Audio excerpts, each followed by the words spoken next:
Joining me now is Michael J. Fox. How are you? I'm fine, thank you. When you did the campaign ad for Claire McCaskill, I've interviewed you on a number of occasions. But tell us what you were experiencing that day and what we were seeing as a result. Well, on any given day, I have a thousand different things that I can feel, and I usually feel, I go through a million cycles over the course of a day. For example, right now, this is a dearth of medication. Not by design, I just take it and it kicks in when it kicks in. Sometimes it kicks in too hard and then you get what's called dyskinesias, which is that rocking motion. Rush Limbaugh suggested that you had failed to take your medication intentionally.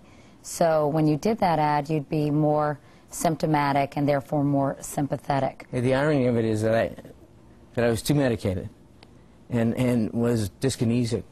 Because the thing about being symptomatic is it's not comfortable.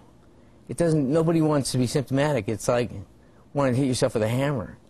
You know, you want at all times to be as comfortable as you can be. And at this point now, if I didn't take medication, I wouldn't be able to speak. I'd have a mask face. I wouldn't be able to speak, and I'd lock up and freeze and wouldn't be able to move. So there's no time that I'm not medicated. And when you saw Rush Limbaugh pretty much imitating you on his radio show, I know that played in... I didn't see it. On many media outlets. You haven't seen it? No, I heard about it, but, you know, it's one of those things. I heard about it.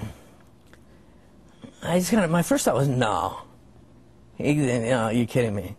And then I thought, well, you know, I knew there'd be a swift reaction from some quarters. And, you know, and I knew there'd be that celebrity tag, which always kills me because the people who throw that celebrity tag around are themselves such huge celebrities and incredibly well-paid celebrities, and you know, really have no more God-given right to have the platform than I do or any American does. We all have a right to speak up and say what we think is right, and we all have a right to fight for the things that we believe in.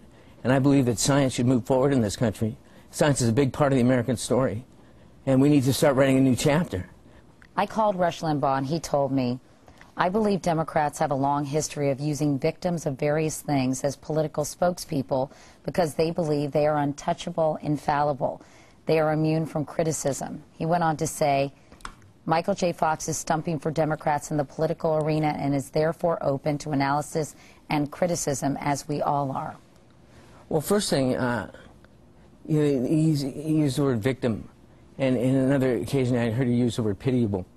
And understand, nobody in this position wants pity. We don't want pity.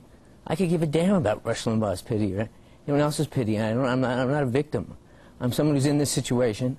I think I'm in this situation along with millions of other Americans, whether it's, like I said, for Parkinson's or Alzheimer's or ALS or diabetes or spinal cord injury or what have you. And we have a right, if there's answers out there, to pursue those answers with the full support of our politicians. And so I don't need anyone's permission to do that. What about research on adult stem cells? That's fantastic. What about research on stem cells that have been culled from embryos and may be able to be produced synthetically?